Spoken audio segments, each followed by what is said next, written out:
Good morning, friends. I am Ramesh Sharma. Today I am going to teach you past indefinite tense. अब जो हमारा past indefinite tense है, अगर हम आप इसकी हिंदी में पहचान की बात करें तो इसकी हिंदी पहचान है आ, ए, ई, ता, था, ते, थे, ती, थी। जैसे राम ने रावण को मारा, रामा किल्ड रावण। वह बाजार गई, वह अपनी बीवी को पीटता था जब वह जीवित था। यानी कि यह उसकी भूतकाल की आदत को बता रहा है, उसके पास्ट की हैबिट को बता रहा है। इस प्रकार से हिंदी में आ, ए, ई, ता, था, ते, थे, ती, थी जिन वाक्यों के अंत में आए उन्हें हम पास्ट इंडेफिनेट टेंस के सेंटेंस कहते हैं। यानी कि पास्ट इंडेफिनेट टेंस की हिंदी में पहचान है जिन वाक्यों के अंत में आ, ए, ई, ता, था, ते, थे, ती, थी आए उन्हें प्रेजेंट इंडेफिनिट टेंस के सेंटेंस कहते हैं। अब हर सेंटेंस के कुछ कीवर्ड्स होते हैं, इसी प्रकार इस टेंस के भी कुछ कीवर्ड्स हैं। सबसे पहले इसके मुख्य जो कीवर्ड्स है वो है यस्टरडे, लास्ट, अगो। ये यस्टरडे, लास्ट, अगो तो इतने बड़े हथियार हैं पास्ट इंडेफिनिट टेंस के कि जहां आपको यस्टरडे, लास्ट, अगो लगा मिल जाए तो समझो आपने वहां पर वीटू लगा ही देना है। आप जब एग्जाम के अंदर अपना ब्लैंक फिल करोगे या अपना ग्रामेटिकल वर्ड उसके अंदर लगाओगे वर्ब का, तो आपने सिर्फ क्या देखना है कि कहीं आपके सेंटेंस में यस्टरडे, लास्ट या अगो तो नहीं लगा है। अगर आपके सेंटेंस में कहीं भी यस्टरडे, लास्ट और अगो लगा है तो आप समझ जाइए कि आपने वहां पर वी2 ही लगाना है। इसके अंदर जस्ट नाउ और दिस मॉर्निंग जैसे वर्ड भी आते हैं। अब हम देखते हैं इसकी सेंटेंस फॉर्मेशन। सबसे पहले देखते हैं अफर्मेटिव फॉर्मेशन। जो हमारे अफर्मेटिव सेंटेंसेस हैं उनकी फॉर्मेशन किस प्रकार से बनती है। सबसे पहले हम लेते हैं सब्जेक्ट, सब्जेक्ट के बाद हम लेते हैं वी2 यानी कि वर्ब की सेकंड फॉर्म, उसके बाद हमारा आता है ऑब्जेक्ट। बड़ा शरीफ सा सेंटेंस है, वो शरीफ सा। तीन चीजें हैं, सब्जेक्ट, वी2 और ऑब्जेक्ट। उसके बाद आता है हमारा नेगेटिव सेंटेंसेस। जो हमारे नेगेटिव सेंटेंसेस हैं उनकी फॉर्मेशन किस प्रकार से है। सबसे पहले लेते हैं सब्जेक्ट। सब्जेक्ट के बाद हम लेते हैं did plus not plus V1, यानी कि यहां पर हेल्पिंग वर्ब आएगी डिड, और जहां पे हेल्पिंग वर्ब डिड आ जाए वहां पर हमेशा हम V1 यानी कि वर्ब की फर्स्ट फॉर्म प्रयोग करेंगे। याद रखना है बात, हमेशा जहां पे हमारा हेल्पिंग वर्ब डिड आ जाए, हेल्पिंग वर्ब डिड के साथ हमेशा वर्ब की फर्स्ट फॉर्म का प्रयोग करेंगे। पक्का याद कर लो, यहां स्टूडेंट्स बहुत बड़ी गलतियां करते हैं, डिड भी लगा देते हैं और V2 भी लगा देते हैं। जहां पर डिड आ गया वहां पर केवल और केवल V1 का प्रयोग करेंगे। तो ये हमारी नेगेटिव सेंटेंस की formation, subject plus did plus not plus V1 plus object. उसके बाद आते हैं हमारे इंटेरोगेटिव सेंटेंसेस। इंटेरोगेटिव सेंटेंसेस हम क्या करते हैं, ये सेंटेंसेस में हम सबसे पहले देते हैं हेल्पिंग वर्ब। हेल्पिंग वर्ब क्या है इसकी, डिड।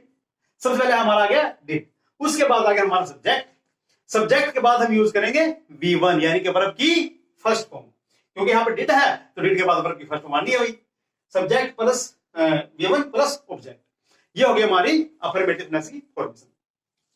अब हम इसको एग्जांपल्स के माध्यम से समझते हैं। मैं आपको इस सेंटेंस को, इस टेंस को इस प्रकार से समझाऊंगा कि आपको कभी भी कोई कंफ्यूजन नहीं होगी।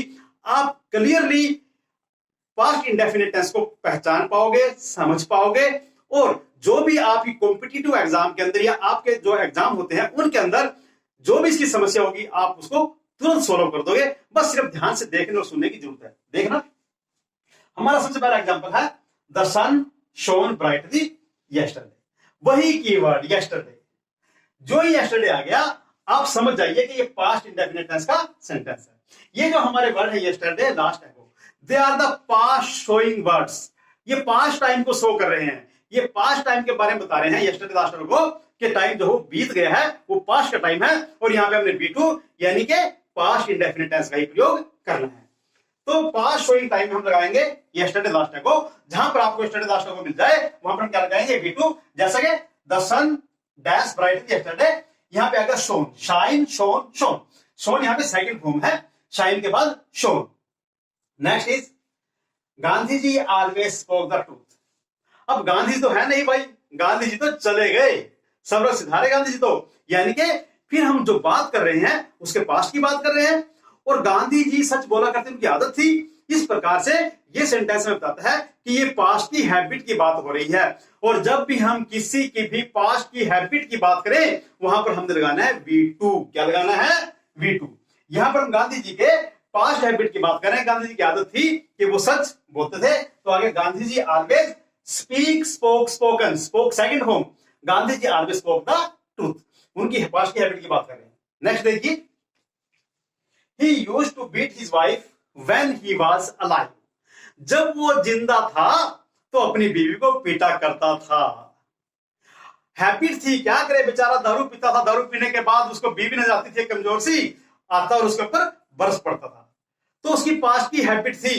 अब वो मर गया, बीवी का पीछा छूट गया, ठीक है, तो उसकी पास्ट की हैबिट थी ये, he used to beat his wife when he was alive। यहां पर हमने used to के द्वारा इसको दर्शाया है।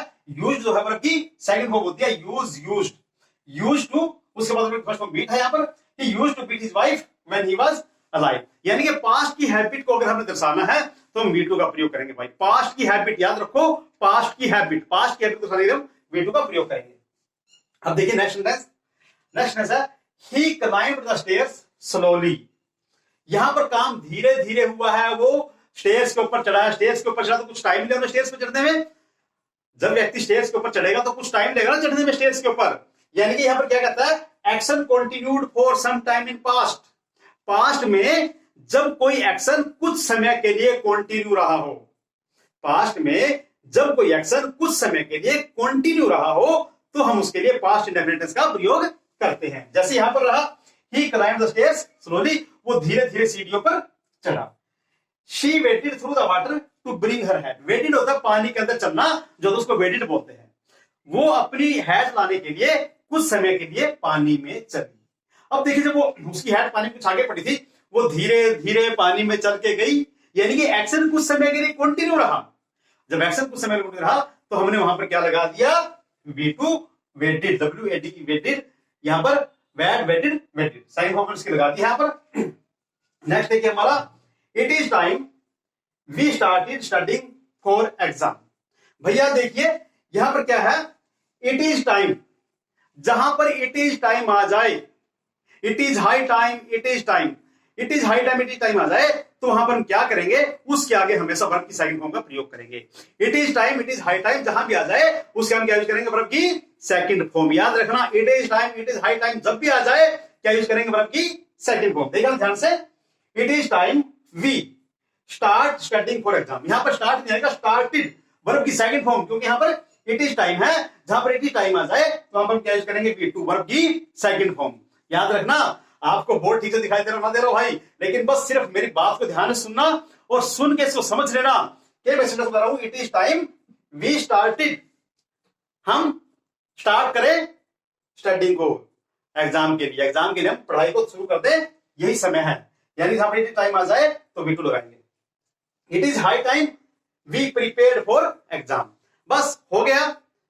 It is time, it is high time के साथ हम क्या यूज करेंगे, V2।